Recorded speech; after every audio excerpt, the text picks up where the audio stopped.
시청자 여러분 안녕하십니까? 한상재입니다.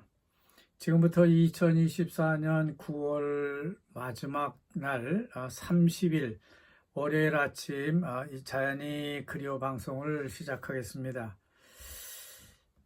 일요일인 어제 톱 뉴스에 보니까 브라보 스토리가 차지하고 있는 걸 볼 수 있습니다. 브라보하고 조코위 대통령 그리고 아구스 수비안토 통합군 사령관이 자카르타 해군 기지에서 인도네시아 해군 전함의 퍼레이드를 참관하고 있는 장면을 사진으로 보도하고 있는데요. 다른 한편에서는 브라보가 대선 공약처럼 가난한 사람들에게 300만 호를 지어줄 것이라고 하는 그런 호혜성 뉴스가 차지하고 있습니다. 그렇지만 이스라엘 레바논 포격에 대해서는 웬일인지 외신에서 무너진 아파트 사진만 보도할 뿐 별다른 추가 소식을 싣지 않고 있습니다. 그리고 엠페리 수하르토 제2대 대통령의 영웅 추대에 대해서는 논의를 했다고 합니다만 수하르토 대통령은 인권 침해 등의 이유로 영웅으로 추대를 받지를 못하고 탈락했다는 것이고요. 그 대신 구스두루 전 대통령이 영웅 추대를 받았다고 이렇게 전해지고 있습니다. 그래서 신타 누리아라고 하는 전 구스두루 대통령 부인이죠. 부인이 아주 좋아하고 있는 그런 사진을 전해주고 있습니다. 이어서 월요일 아침 톱 뉴스는요, 만달리카 오토바이 경기 소식이 차지하고 있고요. 또 다른 이슈는 인도네시아 가루다 무다 팀, 유니버시아드 20 축구 팀이 2025년 아시안 유니버시아드 20컵 예선전에서 승점으로 이겨서 결승전에 진출했다고 하는 뉴스가 전해지고 있습니다. 신태용 감독이 인도네시아 축구팀을 참 상당히 많이 끌어올리고 있습니다. 마치 우리나라가 히딩크가 국제 무대로 이끌어냈던 것처럼 인도네시아 축구대표팀은 신태용 감독이 이끌어내는 것이 아닌가 하는 그런 생각이 듭니다. 물론 인도네시아 팀은 외국에서 뛰고 있는 그런 선수들을 국적을 바꿔서 이렇게 보강을 했기 때문에 상당히 강한 나라가 되고 있습니다. 비파 랭킹 133인가요? 거기서부터 상당히 지금은 뛰어올라서 100위권 안으로 들어오지 않았을까 하는 생각이 듭니다.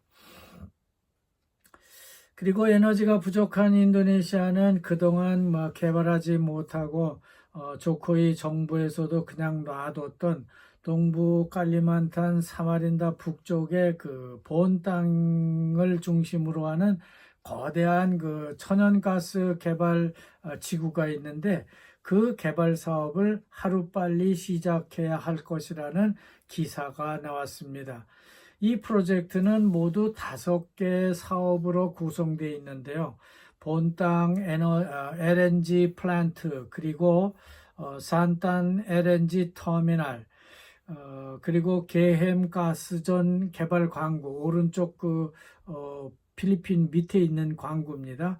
그리고 플로팅 프로덕션 스토리지 앤드 오프로딩 스테이션, 그러니까 바다 가운데다 스토리지도 짓고 가스 스토리지도 짓고 그 다음에 로딩 할 수 있는 오프로딩도 할 수 있는 그런 스테이션을 건설해야 된다고 하는 것이죠. 또한 갱너스 가스전 개발 광구도 하나 포함되어 있는데 이렇게 해서 5개 프로젝트가 진행될 것이라고 보도를 하고 있는 겁니다.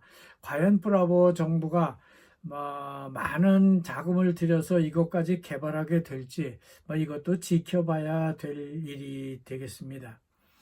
이 거대한 가스전 개발 프로젝트 사업은요, 개발 자금도 뭐 상당히 많이 들겠지만은 이걸 개발하는 데만 20년 정도는 걸리는 아주 대단히 가스전 개발 사업이라고 합니다. 조코이 대통령 정부가 막 그저 이걸 두고 쳐다만 봤던 그런 프로젝트인데요. 브라보 새 정부가 들어서면서 막 이런 뻘땀이나 석유공사가 막 이런 공사도 있으니까 대통령께서 한번 검토해 보라고 이렇게 던지는 것이 아닌가 하는 그런 생각이 들고 있습니다. 자, 인도네시아에서 아파트 건설 붐이 일어날 것인지에 대한 분석 기사가 나오고 있습니다. 이것은 자카르타 같은 데서 아파트 붐이 일어나려고 한다면은 정부와 그 아파트 개발업자 모두의 뭐 어떤 인식 전환이 필요하고 아파트라는 신개념 커뮤니티를 통해서 아파트 붐이 일어날 수 있도록 뭐 환경 조성을 해야 한다고 하는 것이죠. 물론 이것은 중국계 사람들의 구상이라고 할 수 있습니다. 인도네시아 사람들은 오랫동안 땅 위에다 집을 짓고 각자 살아오면서 텃밭을 일구고 살아온 사람들입니다. 그렇기 때문에 아파트라는 수직적 개념의 생활에 익숙하지도 않고 좋아하지도 않습니다. 특히 엘리베이터를 타고 오르락내리락 하는 것이 이들에게는 상당히 불편하고 그들이 그 소일거리로 가꾸면서 텃밭을 가꾸던 그런 것도 없기 때문에 이 사람들은 아파트가 상당히 불편한 것입니다. 하지만 요즘 인도네시아 젊은이들은 대중교통과 통신망 등의 그 편리함을 알고 있기 때문에 아파트에 대한 선호도가 상당히 높은 게 사실이라고 합니다. 지금은 중국계 사람들이라든지 외국인들이 아파트를 거의 다 점유하고 있다고 볼 수 있지만 앞으로 인도네시아도 아파트 붐은 필연적으로 다가올 것이 예상된다고 말할 수 있겠습니다. 문제는 인도네시아에 아파트를 짓는다고 하는 것은 지진입니다. 따라서 내진 설계가 준비되어야만 아파트를 지을 수가 있고요. 의식주에 대한 개념도 전통적 그 평면 의식주 생활 환경에서 수직 개념, 버티칼 거주 개념으로의 변화가 필요하다고 하는 겁니다. 자, 오늘 뉴스는 이 정도로 봤습니다. 그런데 오피니언에 보면은요, 인도네시아 2045년 선진국 진입, 목표 사업으로 팜유 가공을 추진해야 할 것이라는 의견이 제시되고 있습니다. 그동안 인도네시아 정부는 너무 오랫동안 팜유 가공 산업을 무시해 왔다고 지적합니다. 새로운 정부 출범을 앞두고 팜유를 그냥 내다 팔기만 하는 것이 아니라 팜유를 좀 더 가공을 해서 2045년 선진국이 되려는 야심에 좀 더 빨리 다가가자 하는 그런 목표를 말하고 있습니다. 따라서 프라보 집권 기간 5년 동안 연간 최대 8%의 경제 성장률을 유지하려면은 이런 기반을 마련하기 위해서는 팜유의 그 하층 스트리밍 산업이 중요하다고 하는 것이죠. 이것은 인도네시아가 선진국이 되는 기초가 될 것이라고 보고 있습니다.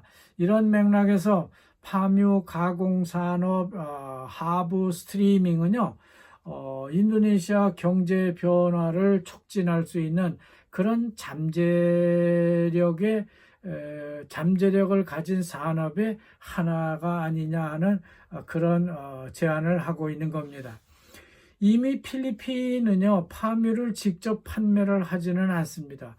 그들은 모두 가공을 해서 판매를 하고 있기 때문에 연간 수입 실적이 30억 달러가 된다고 합니다만 인도네시아는 팜유, 그러니까 CPO를 직접 판매만 하다가 보니까 전체 판매 수입량이 10억 달러에 그치고 있다고 하는 겁니다. 그러니까 20억 달러를 미치고 있다고 하는 것이죠. 필리핀보다. 그러면서도 인도네시아는 팜유 수출 정부를 지원을 하고 있다고 말합니다.